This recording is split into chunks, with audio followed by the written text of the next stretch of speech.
Good afternoon, everybody. My name is Lee Gowan. I'm the Program Director of Creative Writing at the School of Continuing Studies, University of Toronto. And welcome to our free virtual reading for the 2023 Penguin Random House Student Award for Fiction. Hoping that you're all hearing me. I'm seeing some things in the chat, so it looks good.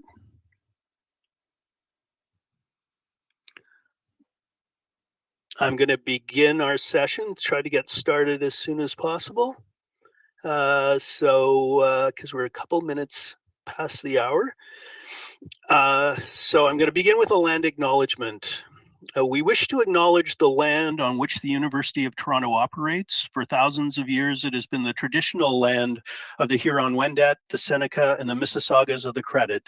Today, this meeting place is still the home to many Indigenous people from across Turtle Island, and we are grateful to have the opportunity to work on this land. Here's some clues to having recommendations for a great webinar experience. If you have questions during the presentation, please type them in the chat box. We'll gather them and try to address them as soon as possible.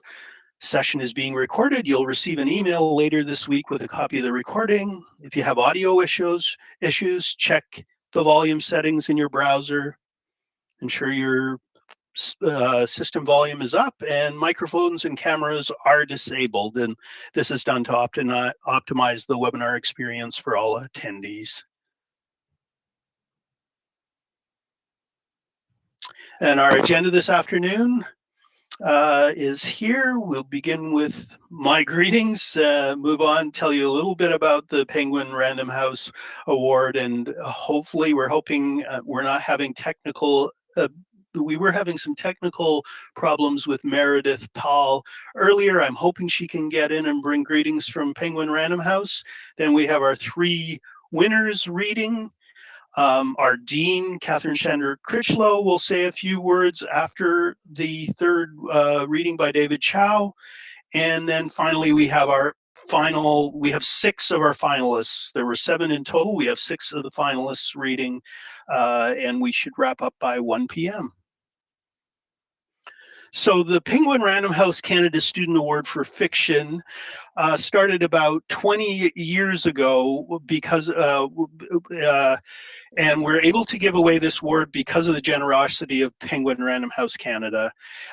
They gave us an endowment that at first made an award of $1,000 possible. That endowment was doubled about a decade ago and is matched by the University of Toronto, and that allows us to give away a prize of $2,500 and 2 prizes of $1,000, and also to produce this lovely Penguin Random House Canada also does the production on this lovely chapbook, which all of the 3 winners are published in. The creative writing program at the School of Continuing Studies has had a wonderful year with a couple of our graduates winning big prizes in the past year, and Amanda Peters won the Barnes & Noble Discover Award for her novel Berry Pickers, and Anuja Varghese, we're so proud of, won the Dane Ogilvy Award from the Writers' Trust for LGBTQ plus Two-Spirit emerging writers, and also won the Governor General's Award for Fiction for her short story collection Chrysalis, which was published by Anansi. So really proud of that, and it just shows the effect. This award itself, one of our readers, recent winners, Rajinder Paul, has his novel coming out from Anansi this coming year in June, so watch for that. And you'll be hearing in a second from one of our jurors has her novel, Marianne Miller, coming out this year. And that brings me to the jury for the 2023 year. And this past year, the jury who selected these these winners was made up of Naben Ruthnam, who's the author of Hero of Our Time, which was published by Maclellan and Stewart at part of Penguin Random House Canada. Meredith Paul. We have a spelling mistake there. Sorry, Meredith. Meredith. She's a Penguin Canada assistant editor. Marianne Miller, who I just mentioned. Marianne is one of our graduates and the author of it. And this is a winner of the Penguin Random House contest, I believe in 2018. We were the bullfighters. Marianne actually has won this contest twice. She was one of the first winners back in 2004, I believe, and then won again in 2018 and is a graduate of our program. So we're really proud that Marianne's novel, We Were the Bullfighters, which is a story of Ernest Hemingway. It involves Ernest Hemingway's time in Canada when he was working for the Toronto Star, is being published by Dundurn in May or June. So please watch for that. I'm hoping that Meredith Paul is able to join us to say a few words of greeting from Penguin Random House Canada. Meredith, are you here? Hear me? Oh, there you are. Great. Terrific. Hi, everyone. I'm honored to be here and to gather virtually to acknowledge all the amazing work that came out of the 2023 Student Award for Fiction and to celebrate the 3 winners and 6 finalists today. Thank you, Lee, for inviting me to say a few brief words on behalf of Penguin Random House Canada. Penguin is so proud to support this student award. We consider ourselves a boundary-pushing publishing house, and we're always on the lookout for new, bold, and innovative works from fresh voices and perspectives. I was astounded by the sheer creativity on display and the amount of time and energy that clearly went into the pieces that were submitted to this competition. Whether this is the beginning of your creative writing journey, or maybe you've been at it for a while and are continuing to hone your skills as an author, you should all feel immensely proud that you took the leap to be involved in this competition. It takes a lot of courage and vulnerability to polish a piece, go through several drafts, kill your darlings, and submit your work to a jury. And I have to admit, I was a bit intimidated when I learned that my jury mates would be Naben Ruthnam and Marianne Miller, 2 incredibly insightful and accomplished authors. But I relaxed when we came together because we fell into a very excited conversation about the submissions so quickly and easily, admiring each of them for their respective strengths. It feels really important to gather like we are right now to talk about literature and the new generation of writers ahead of us. And I'm so glad that we'll be hearing from some of those writers today to share their work with us. Thank you so much. Thank you, Meredith. And apologies again for the poor proofreading on this slide where we missed an E in your name. We did a much better job on the chapbook, which there's not one single spelling mistake in, I'm sure. Thank you very much.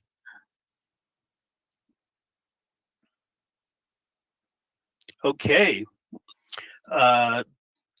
Next on the agenda is our first reading, and that is one of our $1,000 award winners, Maude Abouche, for the short story Blabbermouth. Maude Abouche lives in Montreal and has a background in history, communications, and journalism. She enjoys different methods of artistic expression, such as art and singing, but above all, loves gripping narratives in all their forms.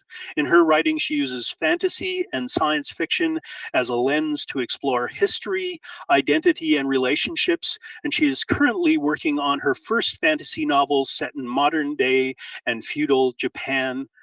And I do have the jury citation here. A good fiction writer should take you by the hand and say, "Come with me on a journey." In Blabbermouth, Maude Abouche takes us somewhere we were not expecting to go and holds us there with polished, clear prose, realistic characters, and vivid imagery as we travel effortlessly from one adventure to the next.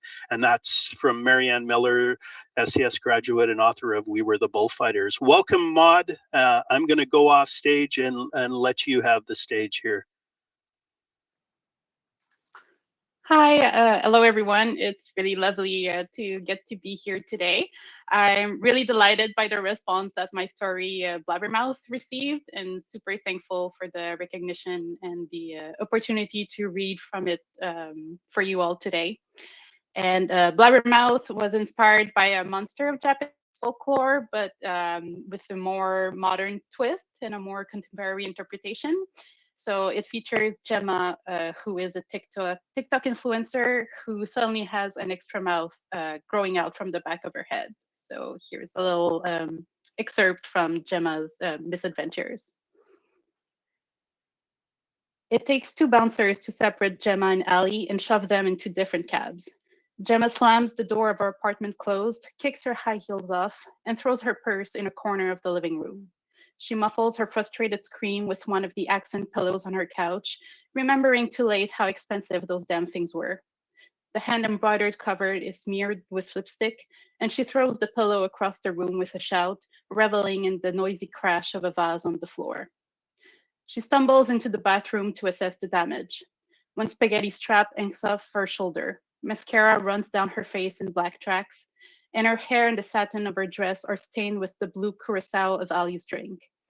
Even her bra is wet with the crushed ice that melted in her cleavage.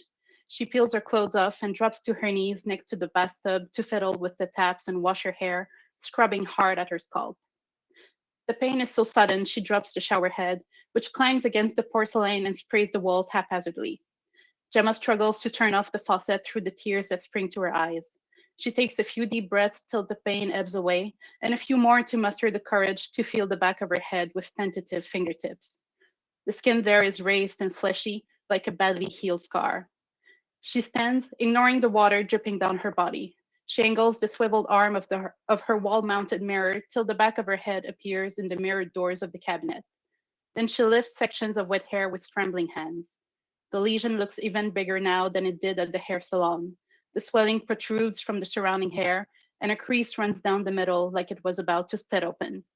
Gemma gags. Two lumps of pink flesh, like lips. Hi, Gems, the mouth on the back of her head says, baring its teeth in a grotesque smile. Gemma lifts the toilet lid just in time to throw up. Crushed mint leaves and half chewed oysters float around the bowl, but she'll take that over the horrible thing in the mirror. She stays curled up on the cold tiles for several minutes before pulling herself up on shaking legs and risking another look at her skull. Definitely a mouth. A monstrous mouth, with a set of fleshy lips stringing too many mismatched teeth, like someone lost them all and then rearranged them at random in the gums. A large pink tongue darts out to link her fingertips when she ventures another touch, and she gags again, her empty stomach clenching. No, no, she drank too much. Or maybe someone spiked her drink and she's hallucinating. Or maybe she did hit her head and is now lying in a hospital bed somewhere. But it looks and feels far too real to be a figment of our imagination. What the fuck, Gemma says, twisting the hot water on to wash the sensation off her fingers. The water turns scalding, but she barely notices. What the fuck is this thing? Thing? Bestie, that stings. And here I thought you'd be grateful. She stares at her reflection until it clicks. It's you. You're the one who said all those awful things to Ali and Jade. Hey, I just tell it like it is. Fuck him, I say. And Connor. The moth chuckles. Well, no great loss there. You could barely stand him. It yawns. Say, do you have chips or something? I got the munchies. Gemma screams. Thank you very much for listening. Sorry to make you listen to this during lunchtime. And I look forward to hearing all of the other finalist readings. Thank you.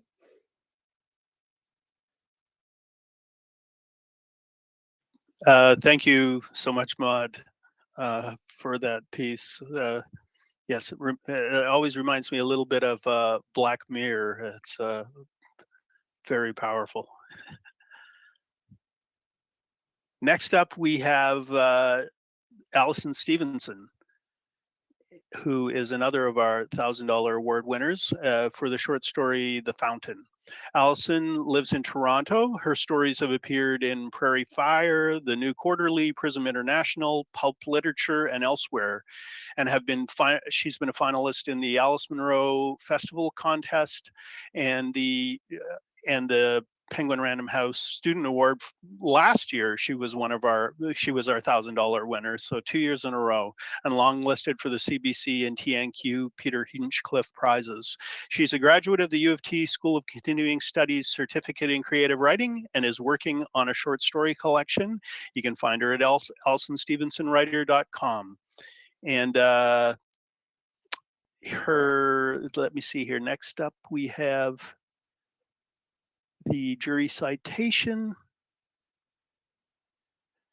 Oh, there we go. Alison Stevenson's The Fountain is a tactful and poignant depiction of the paths we choose and the distinct nostalgic pain that lies in those unchosen. With the same careful exactitude that protagonist Bill Barber practices as a world-class neurosurgeon, Stevenson deftly explores the dissonance between Bill's choice to invest in his career and his curiosity in what could have been if he'd followed his heart. Written in charged and vivid prose, the story asks how we reconcile who we are now with the versions of our self that existed before the clay was set. From Meredith Paul, assistant editor, Penguin Canada, who we met earlier. Welcome, Alison. And I'm going to slip off the stage.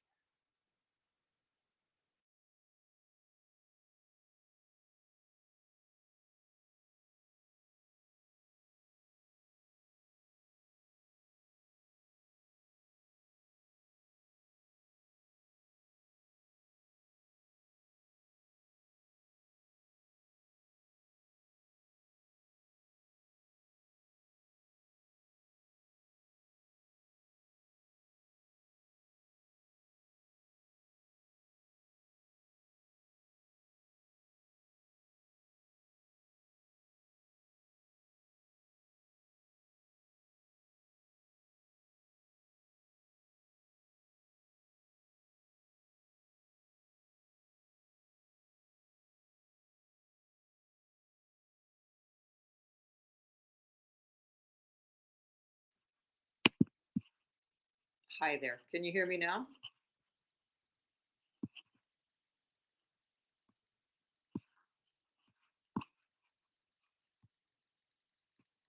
Okay, great. Okay, I'm going to go by the chat because I can't hear. Okay. Thanks to Penguin Random House Canada and the School of Continuing Studies for the opportunity to read today, and also for the recognition through the prize. Thanks. I'm going to do a short reading from the beginning of The Fountain. The Fountain. The boy's head, held immobile in a Mayfield skull clamp, was angled to the side, a thin plastic tarp attached, forming a barrier. On one side was the portion of the boy from the eyebrows up, and on the other, tented and draped, the remainder of him. Hissing noises, beeps, and bright light bounced off white tile walls. Mozart's Jupiter Symphony played softly in the background. Dr. William Barber wore magnifying loupes on his glasses and a bright lamp on his forehead. There are many occupations of which one might say it's not brain surgery. Bill's was not one of them. Head of neurology at a world-class teaching hospital in Toronto, he was not only a surgeon, he was also involved in research and training. Beside him was Richard Shooter, neurosurgery resident. Close to hand, trays held tools, sponges, implements.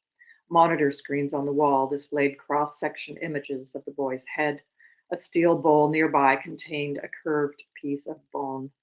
Between the men, a cluster of clamps, tubes, and wires radiated octopus-like from the craniotomy site at the center of which was the boy's brain. Okay, Matt, called Bill, let's wake him up. They'd spent the last 2 hours incising, folding back, and clamping off a flap of scalp, drilling burr holes and sawing through bone, cutting through the protective dura and other membrane layers to reach the left temporal lobe, where the tumor was. Now they needed the teenaged boy's help to go any further with the procedure. The anesthesiologist adjusted the boy's sedation. It would take about 15 minutes for him to reach the necessary level of groggy consciousness for them to continue. During the wait, Matt and Rick Shooter discussed their continuing disbelief that neither Italy nor the Netherlands had made the World Cup round of 16. When it was time, Matt addressed the boy in a loud voice. Hassan, can you hear me? It's Matt. Seated on a low rolling stool, he shone a flashlight in the boy's face.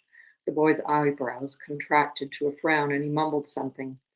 Sorry, Hassan, said Matt. You can't sleep right now. We need you, remember? Matt's eyes opened, his gaze met Matt, or Hassan's eyes opened, his gaze met Matt's inches away. The words were half sedated, drunk slow. I'm right here, Matt. You don't need to yell. Thanks.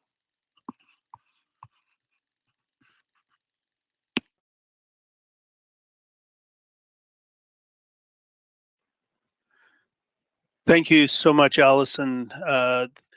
I should mention that Alison, it's so impressive that Alison was a winner 2 years in a row. The juries are completely different each year, and the pieces are all judged blindly. So just shows that her work has really really stood out to a very diverse group of readers.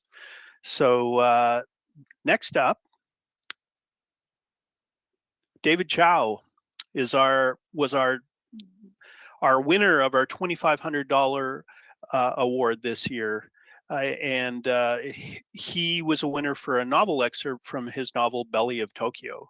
David Chau lived in Japan for 12 years, from the frenzy of Tokyo to the solace of Kinomoto and the spaces in between. He has written many articles about life in Japan, including Teaching the F Word, which was included in Norton's Best of Creative Nonfiction anthology. He completed a historical narrative set in the Edo period entitled Out to See How a Japanese Peasant Became an Englishman. And he's presently working on finishing Belly of Tokyo in Kingston. And the jury citation, in prose vividly populated with detail and emotion, David Chau's Belly of Tokyo tells an uneasy coming-of-age story with inflections of American noir, a cinematic sense of pace and storytelling, and a food writer's sense of the connection between what is being eaten and what is left unsaid. Chau creates a world that a reader will want to return to, and that's from our juror Nabin Rathnam, author of Hero of Our Time. I welcome onto the stage David to read from Belly of Tokyo, and I'm going to step off stage.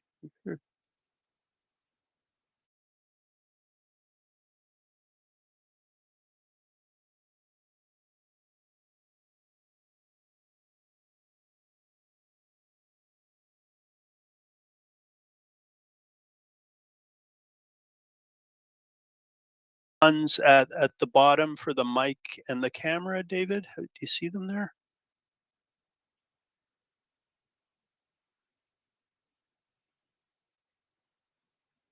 Should be in green, I believe.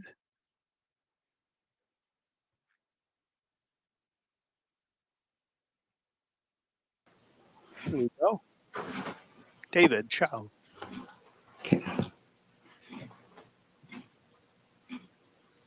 Can you guys hear me?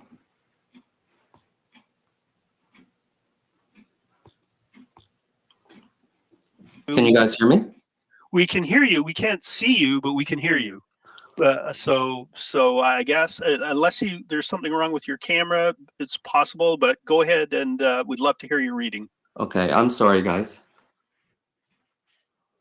I think you have my back camera. I'm sorry. Okay, I'll start reading. Thank you, everyone. I guess I'll turn around here. Can you see me now? Okay. So I'll start. Thank you, everyone, for coming. I'm sorry for the technical difficulties.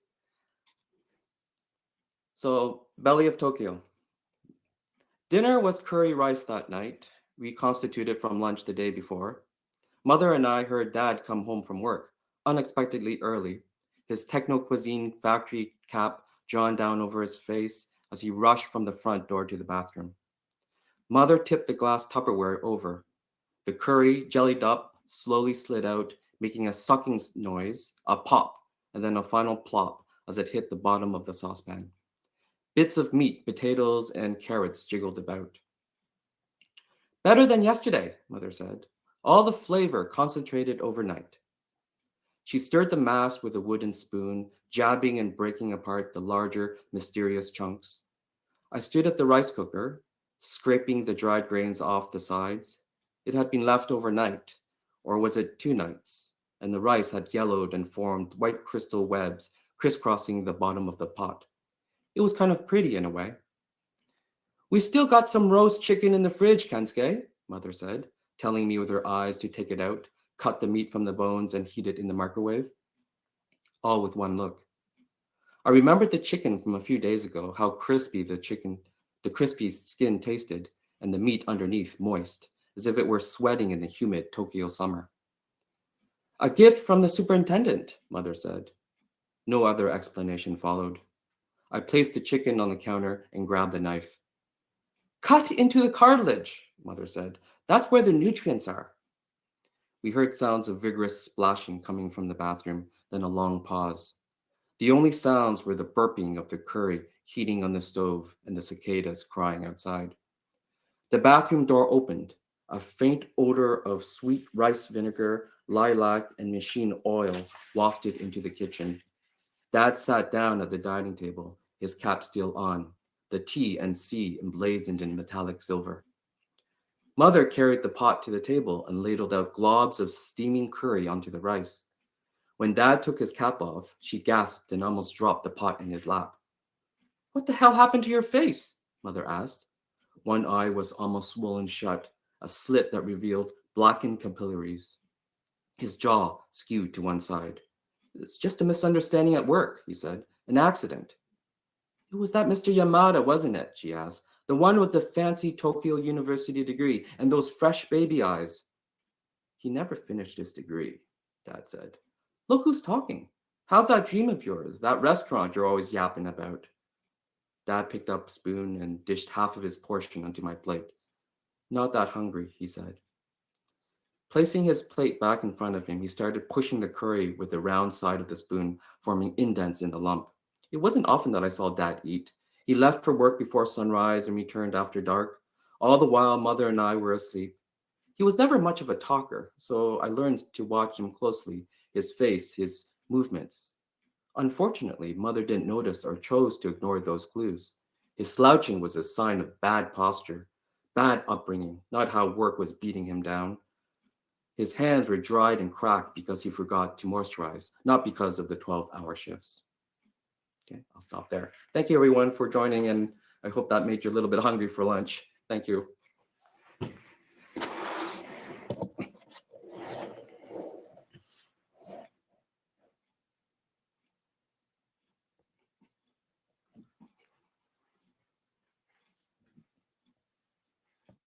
Thank you, David.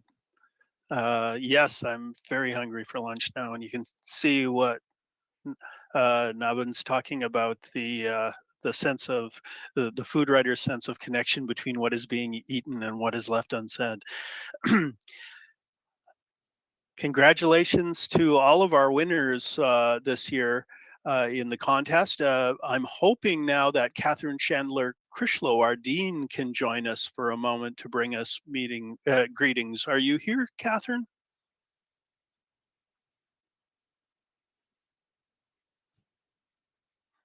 Someone says, I'm hungry. Linda says, I'm hungry for lunch and the rest of the book.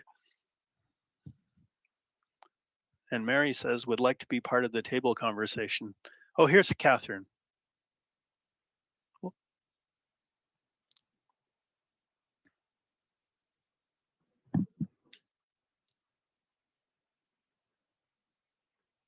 Are you there, Catherine?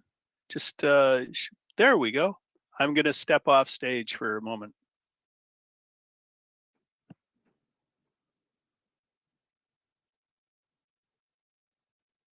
Good afternoon, all. And David, I am now extremely hungry hearing about that coffee. So the curry. So thanks so much. And congratulations to all of our winners, to Maude, to Alison, and David. And again, thanks to Penguin Random House for these awards. Our English programming and our creative writing programming is an integral part of what we try to do to boost that sort of creativity and to hear from our emerging and budding writers. It's interesting that, whenever I sit into these sessions, I'm amazed at the level of creativity, the level of imagery in the writing that is presented, and a sense of real opportunity to break the boundary in terms of communicating in a very engaging and descriptive manner. And so I congratulate the writers. I'm pleased to see Alison again.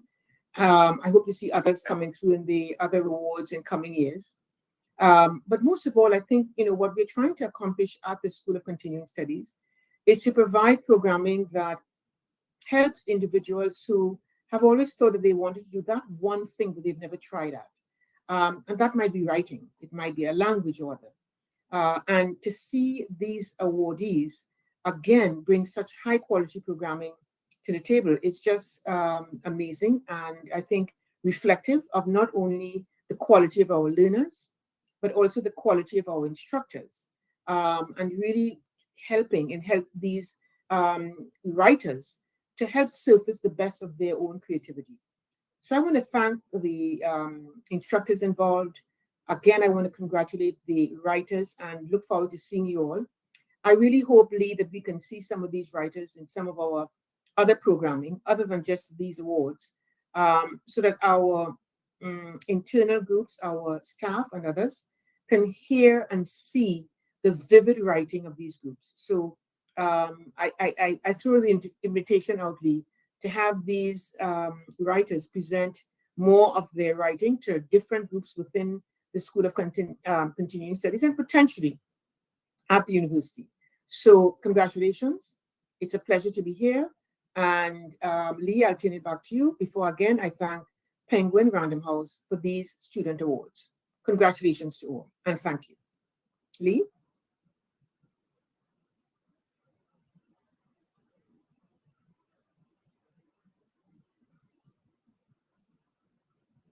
Catherine, You're wonderful welcome. you can join us, and that's a great thought. The more we can share this wonderful work, the better. Absolutely. Thank you so much. All right, so thank you so much, Catherine. And next up is we're actually going to hear from our 6 of our finalists. One of our finalists wasn't able to make it. I'll just mention Aaron Ballantyne, who wrote a short story, A Specialized Chauffeur. But we do, I hope, have 6 of our finalists here to do short readings today. Claire Davis wrote an excerpt from a longer piece called Ebb. Claire Davis is a Newfoundlander who currently lives in Toronto and England. She studied creative writing at the University of Toronto School of Continuing Studies and Oxford University's Department of Continuing Education, and her work has appeared in Riddle Fence. Welcome, Claire. Are you here?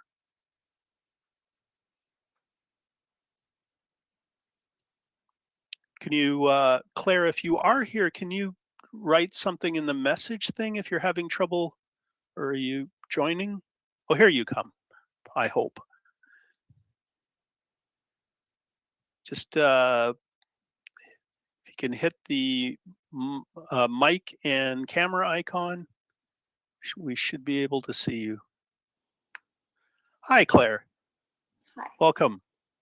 I'm going to step off stage now and leave it to you. Okay. I'm going to assume everybody can hear and see me unless somebody writes in the chat. So yeah, thank you everybody for joining, and thank you, Lee, for planning. And I'm very surprised and excited to see so many people here. So here's a short excerpt from my piece, Ebb, which was really fun to write. At the other end of the 18-foot fishing boat, barely visible through the white fog, another man struggled to keep the oversized motor from sliding off the boat's decaying transom and into the ocean. The green wool of the man's hairy sweater was so waterlogged that it looked black as it hung from his broad frame. The sandy hair that poked out from under his gray cap was plastered to his forehead and neck. "Dr. Moore is trying to kill us," Arthur muttered. "Trying to kill you, maybe," the drenched man said. "But what would Dr. Moore have against me?" Arthur closed his eyes to give them a break from the sea spray while he tried to remember this man's name. With his eyes closed, the raw, frigid wind seemed to slip through his layers of wool and cotton clothing more easily. He pulled his cap lower over his dull brown hair and rubbed his narrow face with one hand to warm it up before crossing his arms tightly around his torso. Even wearing this many layers, he could feel his ribs. Dr. Moore had told Arthur about the man earlier that day. He had surprised Arthur by calling him into his office. It had been so long since Arthur had been to Dr. Moore's office that he had grown unused to the compressed smell of ink and formaldehyde. He sat close to the door and took quick, shallow breaths through his nose while his former supervisor talked at him. At first, Arthur let the words pass by without trying to hear, but then Dr. Moore was asking him something. There was a trapper on a nearby island called Albans who had samples collected for Dr. Moore. Could Arthur make the crossing to Albans and pick up those samples to bring them back today? Arthur had opened his mouth to respond before he had decided what to say. Maybe Dr. Moore was asking Arthur to perform this errand because he was ready to forgive Arthur, to trust him again. Or maybe Dr. Moore was asking Arthur because all his other research assistants had declined. I'd need to go home first to get some gear, Arthur said, but Dr. Moore waved a dismissive hand. You don't have time. I don't have my ID though. I'm not even wearing my watch. You don't need them, Dr. Moore said. He stood abruptly. Just go straight to Gill's for the samples and come right back before it gets dark again. You won't need anything. Go on now. I've got you a vessel and a deckhand waiting at the wharf already. Mick, that was it. Thank you.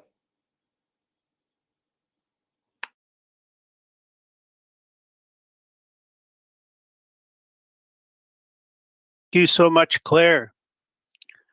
I had a question here from Linda. Will we be offering a creative nonfiction award? I would love to offer a creative nonfiction award. We just need a donor, a very generous donor, in order to fund the award. So if you know someone or some corporation or some publisher who would like to fund that award, then please get in touch. Erin Fry is our next finalist.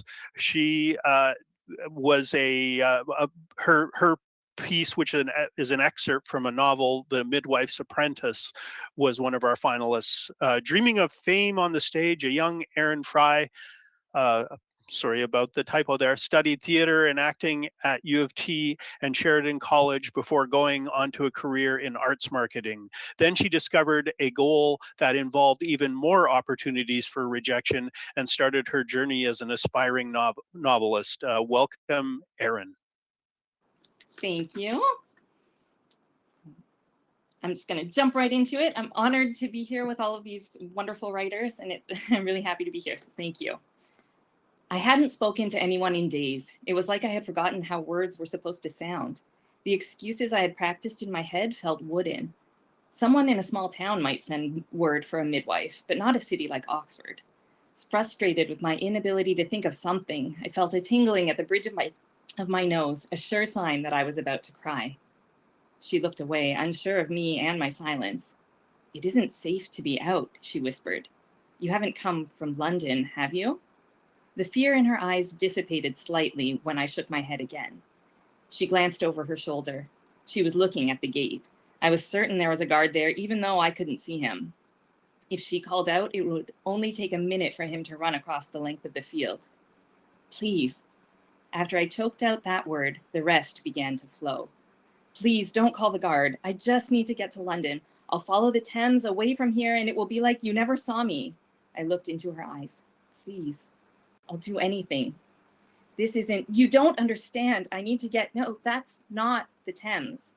It's the Cherwell." What remained of my hope crumbled.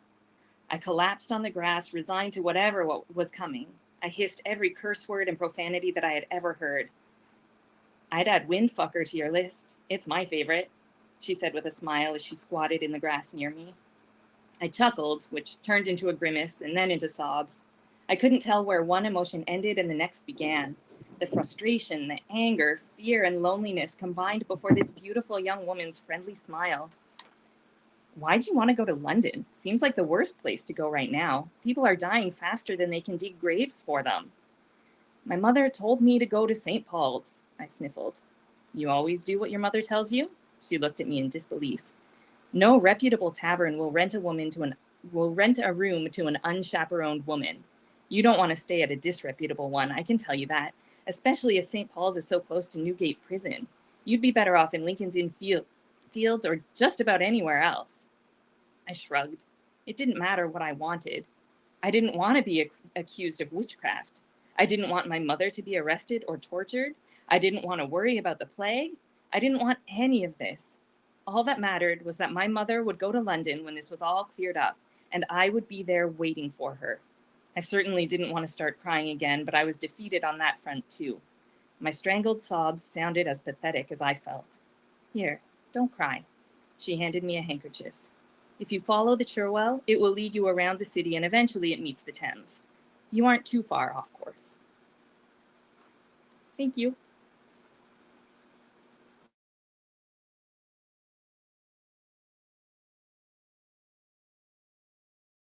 Thank you so much, Erin.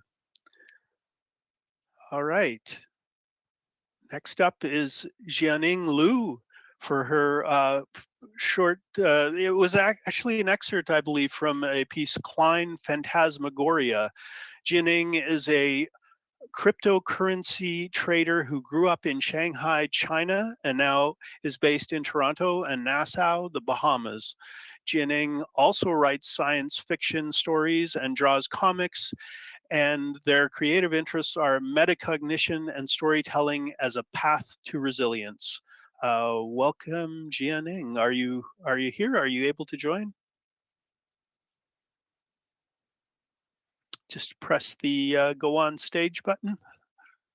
There you are. Now press your mic and your camera. Wonderful. I'm going to step off stage.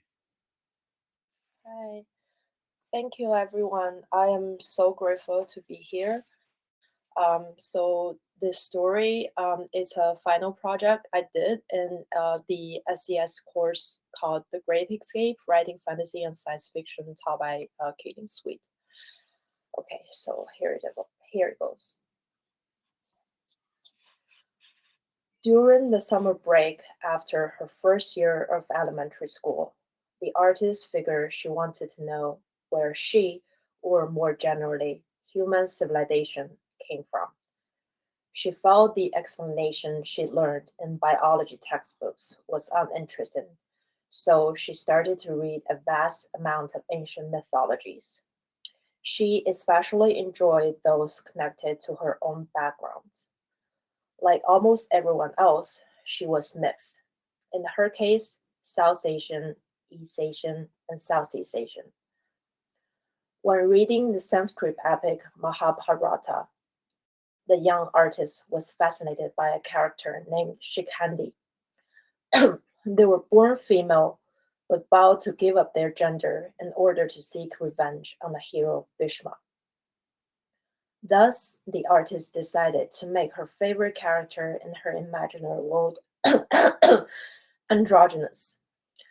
That character had always been vivacious, bold, and thoughtful.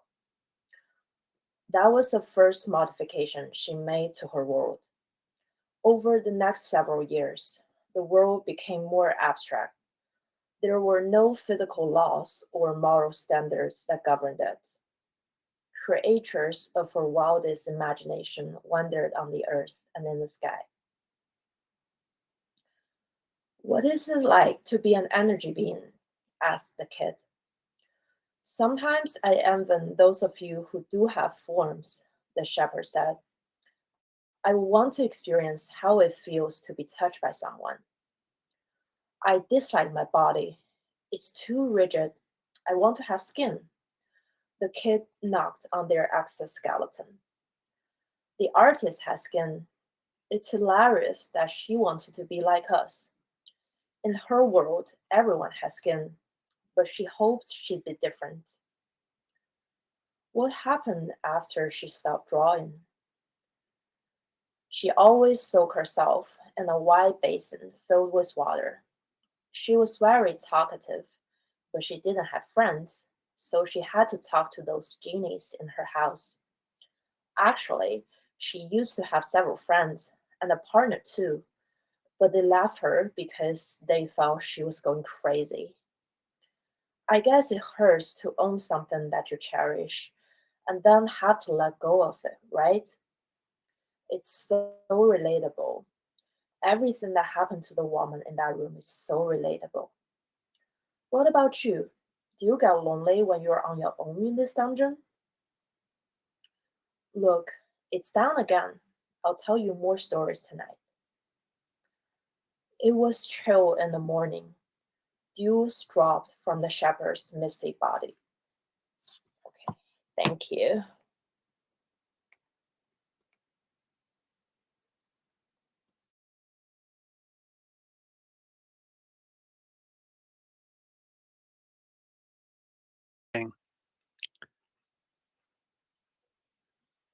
Next up is Kira Lucier, who was selected for her story, The Retreat. Again, I think it was an excerpt. Kira Lucier is a Toronto-based writer and historian currently working in AI policy. After a decade of academic writing and scholarly nonfiction with bylines in Slate, Eon, and The Conversation, she's pivoted to fiction, drawing from her background in psychology to explore themes of meaning, work, and belonging. Welcome, Kira, and I will step off stage and let you read. All right, thanks so much. It's an honor to be here. I'll jump right in. Willowbrook looked especially beautiful on this spring Saturday. Its grounds had finally sloughed off the last of the winter snow, which had tenaciously lingered past its beauty. Tender green buds of half-hearted wildflowers poked through the gravel driveway. The winds off Lake Ontario gusted, carrying hints of spring. So bucolic were Willowbrook's thicketed forests that onlookers could almost forget that the stately brick buildings used to house an asylum. Breakfast at Willowbrook was served at 9:30 a.m., a time negotiated after much trial and error. 9, management found, was too reminiscent of the cadence of office life. 10, too late to make participants feel like they were sacrificing something to be there. Cass woke up after a restless night to the shock of an absence under her pillow. Her phone had been sequestered in the cedar box presented to everyone upon arrival, and so she dragged herself to breakfast, wondering what the hell she'd gotten herself into. After a breakfast, melon and turkey sausage, Cass was ushered, along with the other 6 members of her cohort, into a room gleaming with stainless steel appliances. 7 individual sinks awaited them, housing cleaning supplies. Scouring pads, rags, sponges, a gleaming yellow bottle of dish soap, gloves. A pile of dirty dishes towered next to her station. Plates crusted with the remnants of egg or lasagna, wine glasses stained by sediment, and dreaded utensils piled haphazardly. One of the staff members, Dana, she remembered from last night's orientation, turned to the cohort to assuage their confusion. At once chipper and cryptic, Dana spoke a strange mashup of Zen koans, Greek mythology, and self-help psychology. Something about Sisyphus and a boulder, maintenance, play, self-actualization. All Cass got out of it was that she had just paid a large sum of money to a retreat where she was supposed to find enlightenment, and instead found the privilege of washing dishes. Okay, folks, let's get washing, Dana announced with a practiced enthusiasm. As Cass's hands grew pruny, she wondered what the hell she was doing here. She supposed she was here because a glossy pamphlet shoved into her hands at her postpartum support group advertised Willowbrook as a place that could change your life. She saw images on the pamphlet of people laughing, people whose lives had presumably changed. It seemed like a place that could cure her addiction to screens, to teach her how to find the self she had lost to motherhood. And now here she was, washing forks, reminded of the countless dishes she did at home. Finally, the participants were released from the drudgery of dishwashing. Fed a forgettable lunch, they were ushered into another, less antiseptic room. Yoga mats sprawled across the floor, snake plants and terracotta pots gave a hint of green. But instead of yoga or meditation, Dana told everyone, cheerfully, to scream as loud as they could. Nobody seemed to bat an eye. Maybe this is what they came here for? The Cass hadn't come to Willowbrook to scream. She'd had enough of that at home. She craved a room designed by scientists to be perfectly soundless. She swore that loudspeakers were piping in more screaming, amplifying the room's din. Can everyone just shut the fuck up? Cass snapped, and immediately grunted it. What had she done? Everyone did, in fact, shut the fuck up. Dana pushed herself to the front of the room and started clapping, slow at first, then faster, beaming. She took Cass's hand and pumped it into the air. Congratulations, you got it. Got what? Did what? Cass puzzled. You told everyone to shut up. Who can bear to listen to a room full of screaming people and not tell them to shut up? Why should you accept the noise? You got mad, Dana beamed. Thank you.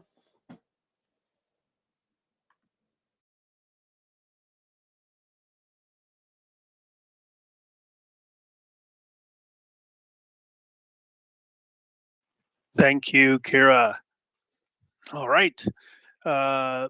Our final two readers, Nicole Makinen first will be reading from her short story White Coat. Nicole Makinen is an editor, writer, and entrepreneur living in Toronto. In her spare time, habitually between the hours of midnight and 2 a.m., she can be found at her kitchen table finessing her short stories and poems, many of which are inspired by her lifelong activism for human rights and social justice causes. Welcome, Nicole. Hoping you can join us now. Are you there, Nicole? Oh, there you are. Just hit your microphone and your camera. Should, if you hover at the bottom of your screen. There we go. Okay, welcome, Nicole. I'm going to step off. Wonderful. Thank you so much for putting this all together, Lee, and your team. And I'm very excited to be here. So thank you so much for having me. I'm going to be reading an excerpt from my story called White Coat. His eyes blinked open to see the room fade into darkness. The staccato of tracer gunfire and its searing glow outside their third-floor window sent Wahib into survival mode and triggered flashbacks to the civil war of his childhood. The decades since then hadn't healed interfactional wounds, and even now, in 2008, Lebanon was at another breaking point. He shifted under the bedsheets towards Brigitte. His forced whisper woke her with an adrenaline rush, and she bolted up, her senses attuned to the unrest that had surrounded them. Her head cocked to the side. She heard the baby stir, suckle at the air, and then calm. Then silence. She's asleep. Move, hurry. Wahib grabbed the transistor radio from his bedside table. He ducked past the swaying curtains that filtered in the dim lights of the surrounding apartments. Carefully, they scurried Noura and her crib down the corridor to the sitting room. Feeling safer now, away from the exterior walls, they slumped together on the couch in relief. The footsteps and low voices of snipers could be heard scattering on the rooftops above. They reached for each other's hand and stayed on alert. At least she's asleep, Brigitte thought to herself. Erratic sounds of explosions and shattering glass ricocheted in the streets and the alleys below as one by one, Hezbollah's militia raided through each building. Wahib cradled the radio quietly to his ear. Beirut residents, high alert, stay indoors, seek safe refuge. The news reported that the government would be shutting down Hezbollah's communication network.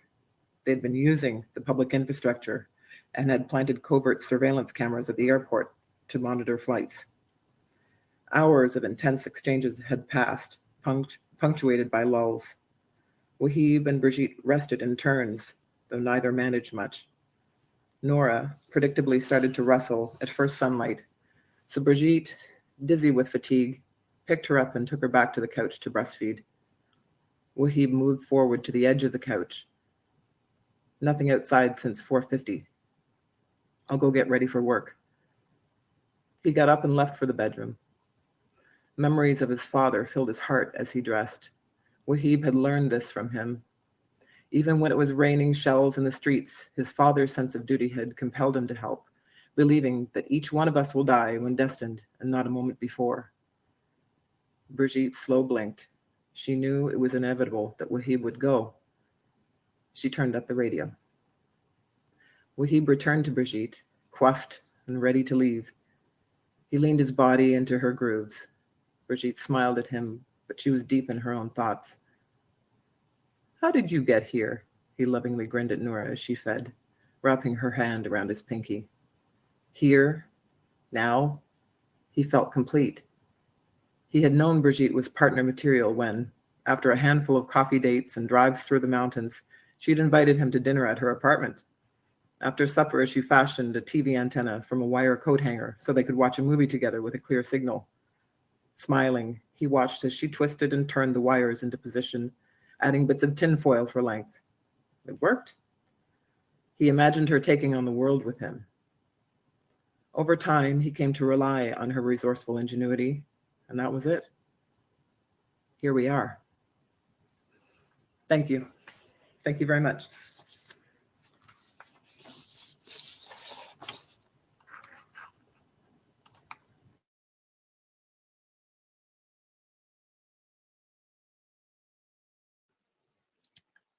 Thank you so much, Nicole. And our final reader is Lisa Bryn Rundle. She was a finalist for her short story Margot and Bridget.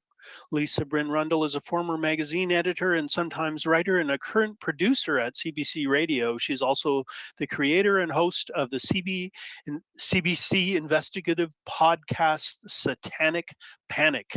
So welcome, Lisa. I just put that in to scare everyone. Got to mention Satan if you can. Hi, I'm so happy to be here. I'm so happy to hear everyone. It's just so lovely. And I know we're almost out of time, so I'll jump into it. Margot feels herself crumpled to the ground and decides to go with it. There's no fighting gravity or grief. Eventually, you have to give in. She lies in the dead leaves, still damp from the spring thaw, and she's back in her apartment, back to that day, hearing muted footfall on the carpeted stairs, some rummaging, a sharp knock, the trudging descent. Margot stood behind her closed door, frozen. When she finally opened it, partway only, she saw it, a small box covered with tiny holes and a sticker in blinding neon that read, "Handle with care." Margot remained stuck, halfway out of her apartment and halfway in, holding the door close like a security blanket or a shield. Should she call the police? She shut the door and called her sister. Jesus Christ, Margot, you got a package. Just open it like a normal person. Jenny was annoyed. She wasn't usually this impatient when she got a should I, shouldn't I, oh God, I don't know what to do call from Margot. You're right. Yeah, I'm just going to open it. Good choice. If it's my time to go, it's my time to go. That's the attitude. Text me later. Margot took a deep breath, opened the door, grabbed the box, slammed the door shut. It was almost weightless. Shaking it produced a gentle shuffling noise. She eyed it with suspicion as she set the box down on the kitchen table. Okay, you can do this. Just open it like a normal person. She sliced through the tape and slowly lifted the lid. Shredded paper. She poked at the bits with a spoon and then, after a few false starts with her hand, paper, not paper, a thing, an abnormally soft thing. She pulled back her arm. The thing lay motionless. Margot stared at the tiny body. A bird, a baby, rusty colored, but a chick, definitely a chick. She could just make out a sharp, curving claw emerging from a pale peach digit that stuck sideways out of the ball of fluff. But no movement. Margot pushed the box across the table. A dead bird? Who would do this? She was in the bathroom, scrabbling through the medicine cabinet for the Ativan, when she heard something from the kitchen, high and clear and mildly panicked. She ran back to the box and peered in. The chick peered back. Her phone rang, making her jump. Happy Valley Farms, Deborah. Oh, hi, it got there okay, I hope.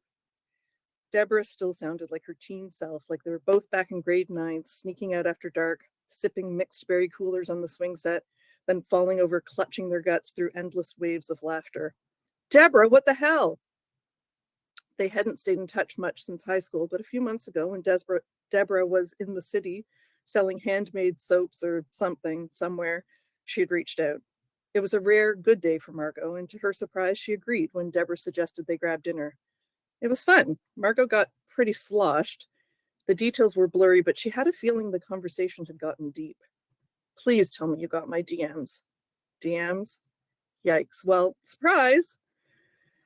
By the end of their call, Margot grasped that she had indeed divulged quite a lot over dinner, confessing that the vaguely charming anxiety of her teen years had progressed into something more profound and lately more debilitating. Deborah, it would seem, wanted to help. So when she came across an article about therapy chickens and the wonders they'd achieved with the elderly, she'd hatched a plan. They say they help with all sorts of, mental health type things. And I figured Rhode Island Reds are pretty friendly. So I just thought, yeah, a Rhode Island Red. Perfect. The bird was hopping about in the box as they spoke, making Margot nervous. She'd always scoffed at the idea of therapy animals. Guide dogs, sure, but emotional support ducks?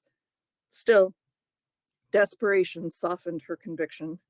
And no matter what happened in the end, the chick needed to be taken care of now. It had fallen asleep suddenly. Its breathing was fast and shallow. Was that normal?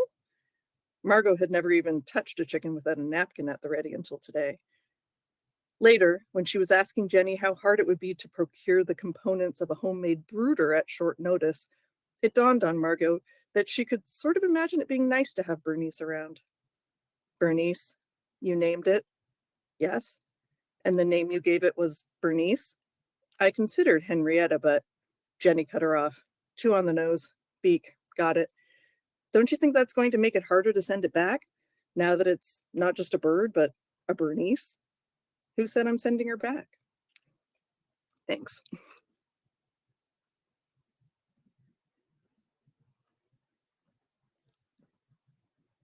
Oops.